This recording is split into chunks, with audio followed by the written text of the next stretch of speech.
Retour à la vie normale au Parlement panafricain à Midrand, en Afrique du Sud.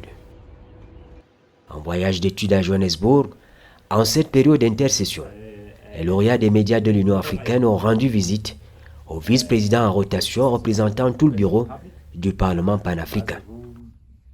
Je tiens à saluer l'idée de ce programme de formation initié par la Commission de l'Union africaine qui vise à outiller les médias africains d'informations importantes sur notre Union, sur son fonctionnement et sur son architecture d'une manière générale, et renforcer leurs capacités afin de mieux vendre l'image de notre continent. En effet, malgré les nombreux succès enregistrés au cours de ces dernières décennies, les récits concernant l'Afrique continuent d'être présentés à travers le prisme des mêmes points de vue négatifs et tenaces sur la pauvreté, la maladie, les conflits, la médiocrité de la gouvernance et de la corruption. Et grâce à vous, notre institution continentale, la Maison du Peuple, sera de plus en plus audible et visible. Le mandat du Parlement panafricain en tant que représentant des populations africaines ne peut être mis en œuvre sans associer les citoyens et la société civile à ces activités. Par conséquent, les médias demeurent les entités les plus efficaces pour aider le pape à atteindre cet objectif, atteindre le public. Le pape a besoin des hommes et des femmes des médias pour informer le public sur son travail. L'on ne saurait raviver une douleur morale en insistant sur l'année désagréable d'interruption des activités à Midrand. Le monde entier a suivi ce qui s'était passé en 2021. Je crois que c'est un incident de parcours pour dire que le Parlement panafricain a été créé en 2004. Et tous les 3 ans, il y a des élections pour désigner les responsables de toutes les structures du Parlement panafricain. Le bureau du Parlement, les bureaux des 11 commissions permanentes, les bureaux des 5 caucus, parce que le Parlement panafricain fonctionne sur la base des régions et qui sans doute représentent l'entièreté de tous les pays, des 55 pays de l'Union africaine. J'ai dit c'est un incident de parcours parce qu'entre-temps, il y a eu des renouvellements. La première personne qui a été désignée, c'est Madame Ongela, et c'était en 2004. Ça s'est très bien passé. Elle, c'était l'Afrique de l'Est. Et ensuite, nous avons eu le renouvellement du bureau, quelque temps après, et c'est l'Afrique centrale à travers le Tchadien Idriss Ndele Moussa. Ça s'est très bien passé. Et ensuite, il y a eu l'arrivée de l'Afrique de l'Ouest avec le président Hamadi. Ça s'était très bien passé. Et ensuite, après Hamadi, est arrivé le tour de l'Afrique centrale avec Roger Nkododa du Cameroun. Ça s'est très bien passé pour les élections de son premier mandat. Et ensuite, il a rebeloté et il a été exceptionnel parce qu'il a eu le deuxième mandat. Ça s'est très, très bien passé. Et maintenant, il est arrivé une réflexion. Une réflexion qui est commune à tous les organes de l'Union africaine. Il y a eu un conflit entre le règlement intérieur qui est clair et qui stipule que pour toutes les élections au bureau, toutes les régions peuvent présenter des candidats. Voilà le règlement intérieur. Et ensuite, de l'autre côté, les chefs d'État ont estimé que la volonté de rotation doit venir au Parlement panafricain. Voilà une deuxième thèse. Ce qui s'est passé, c'est que on ne pouvait pas mettre de côté la base légale. Et c'est sur cette base que les élections ont été proposées. Les défenseurs de la thèse de la rotation sont montés au créneau en disant il faut la rotation. Et c'est pour cela qu'il y a eu des bousculades. Il y a eu des bousculades. Et d'où la mauvaise image qui est partie, alors que le problème était fondamentalement posé. À la reprise, et en attendant le dépôt des instruments de ratification du protocole de juin 2014 par les États membres de l'Union, le Parlement panafricain exerce un pouvoir consultatif et de supervision budgétaire au sein de l'Union africaine. Oui, effectivement, les deux thèses qui s'affrontaient avaient également le protocole de Malabo. Le protocole de Malabo qui donne les pleins pouvoirs au Parlement panafricain. Parce que dans toutes les dispositions, c'est l'organe législatif de l'Union africaine, le Parlement panafricain. Mais un organe législatif légifère sur toutes les questions.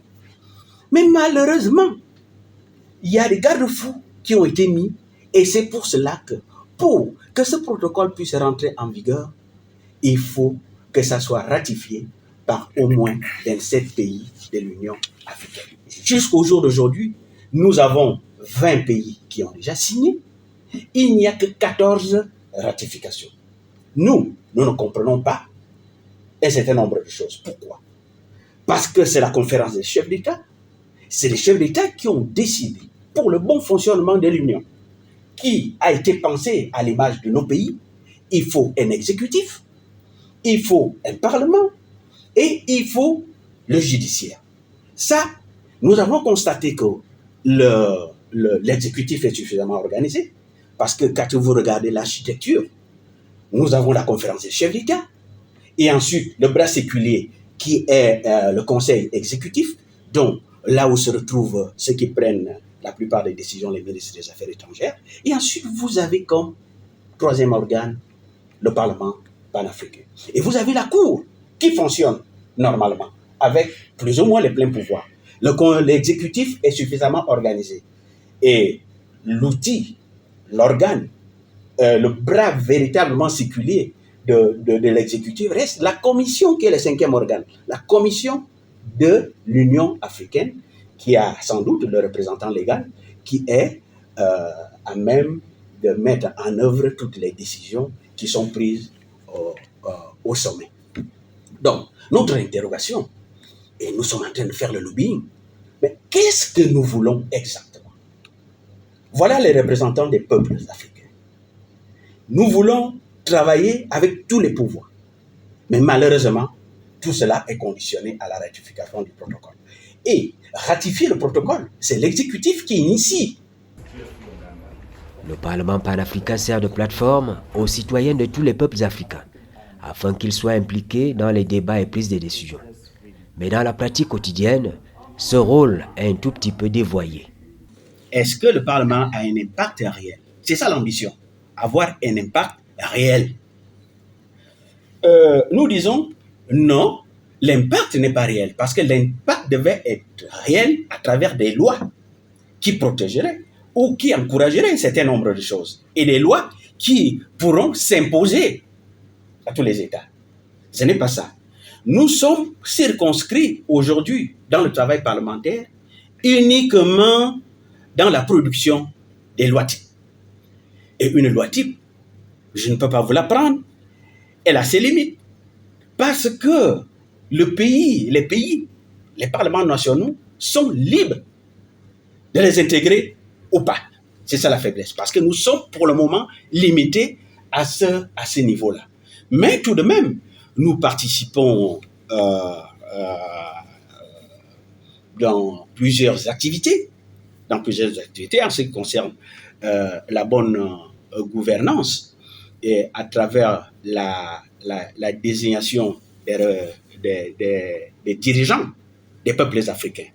Et c'est pour cela qu'avec la Commission de l'Union africaine paix et sécurité, nous avons un pan commun en ce qui concerne l'observation des élections, parce que nous rêvons que pour la bonne marche du pays, il faut que les dirigeants soient bien élus. À l'horizon 2063, l'Union africaine propose un schéma et un plan directeur visant à transformer l'Afrique en une puissance mondiale de l'avenir. Nous sommes au centre de l'implémentation de cet agenda 2063. Et nous, peuples africains, nous disons qu'il y a des lourdeurs, il y a des lenteurs. Parce que l'agenda 2063 a été pensé véritablement en 2013. Les premiers outils sont arrivés en 2015. Et puis, on évolue où nous sommes aujourd'hui en 2022. Et le Parlement, parce que cet agenda 2063, c'est les stratégies de développement socio-économique du continent.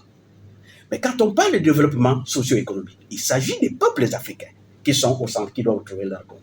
Donc, nous, représentants du peuple, il faut qu'on soit au cœur de tout ce qui doit être fait. Pour être au cœur de tout ce qui doit être fait, il faut qu'on sache exactement ce qui est proposé. Et c'est pour cela, tous ces derniers temps, au cours de nos sessions, nous espérons qu'avec la collaboration qui a débuté, que nous irons plus loin pour que vous puissiez regarder ce qui se passe. Et tous les organes techniques qui doivent mettre en œuvre cet agenda 2063 ont l'obligation de venir présenter les rapports au cours de toutes les sessions au Parlement panafricain. Nous avons une mission législative. Ça veut dire que le budget de l'Union africaine, c'est écrit noir sur blanc, doit être soumis au Parlement comme partout ailleurs. Parce que l'Union africaine, c'est un État. Justement, quels sont vos rapports? Les rapports entre le Parlement panafricain et l'Union africaine? Nous devons situer les choses dans leur contexte. L'Union africaine, c'est un tout qui est constitué d'organes. Le Parlement panafricain est l'organe législatif de l'Union africaine. Nous devons retrouver la place qui est la nôtre dans l'architecture de l'Union africaine. Justement, dans l'architecture de l'Union africaine, le Parlement panafricain doit assurer la pleine participation des peuples africains au développement économique et à l'intégration du continent.